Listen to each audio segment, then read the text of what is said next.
మామిడి రైతులకు ప్రసిద్ధి చెందిన జిల్లాగా పేరు పొందింది. అటువంటి ఈ రాష్ట్రము, ఈ జిల్లాలో ఈ రాష్ట్ర ముఖ్యమంత్రి ఈ జిల్లాకు చెందినవాడు. ఈ రైతులకి ఈరోజు ఈ మామిడి రైతులకు వచ్చిన కష్టాలు ఇంకే రైతుకు రాని విధంగా ఉంది.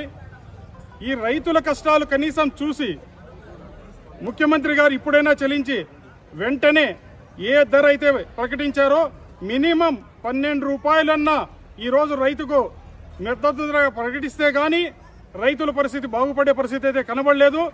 ఏదైతే ఈ ప్రభుత్వం ఆర్డర్స్ ఇస్తున్నారో వాటిని అధికారులు కూడా నిర్లక్ష్యం చేసే పరిస్థితి వస్తుంది. ఈరోజు ఏవైతే మీరు నిర్ణయాలు తీసుకుంటున్నారో, ఏ అధికారాన్ని అయితే మీరు పని చెప్తున్నారో అధికారులు కూడా మీ నిర్ణయాలను పట్టించుకోలేని పరిస్థితికి వచ్చేసినారు. కాబట్టి కనీసం ఇప్పుడైనా కళ్ళు తెరిచి రైతుల వైపు ఒకసారి చూడండి.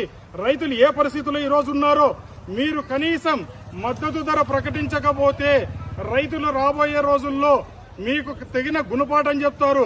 అమరావతిలో ఉన్న రైతులుగానే చూస్తున్నారే కానీ మిగతా ఏ రైతులని కనీసం మీరు రైతులుగా గుర్తించలేకపోతున్నారు. ఈరోజు ఏ భూమి కావాలన్నా, ఏ ఇండస్ట్రీ పెట్టాలన్నా మీరు రైతులను వంచి నమ్మించి ఈరోజు భూములు తీసుకుంటున్నారు. అమరావతిలో ఇదే మాదిరి చేశారు.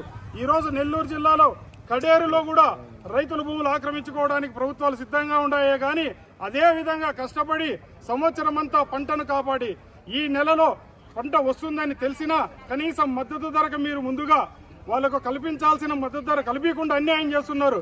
ఏదైతే మీరు ఇండస్ట్రీస్ వాళ్ళకి సపోర్ట్ చేస్తున్నామో, సబ్సిడీస్ ఇస్తున్నామంటారో వాళ్ళు కూడా కనీసం రైతులకి ఈరోజు ఎవరికైతే వాళ్ళకి అనుకూలంగా ఉన్నారో వాళ్లకు మాత్రం అమ్ముకునే అవకాశం ఇచ్చి వాళ్ళ పేరు మీద సబ్సిడీ వచ్చే విధంగా బయట రాష్ట్రాల్లో నుంచి ఎక్కడెక్కడైతే ఇటు తమిళనాడు నుంచి కానీ కర్ణాటక నుంచి కానీ వచ్చే మామిడిని వాళ్ళు తీసుకొచ్చి వీళ్ళ పేరు మీద సబ్సిడీ తీసుకునే కుట్రలు జరుగుతున్నాయి.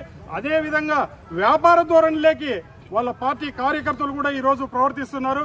వీటన్నిటినీ కట్టడి చేసి రైతుకు మద్దతు ధర కల్పించే విధంగా ప్రభుత్వం వెంటనే చర్యలు తీసుకోవాలి.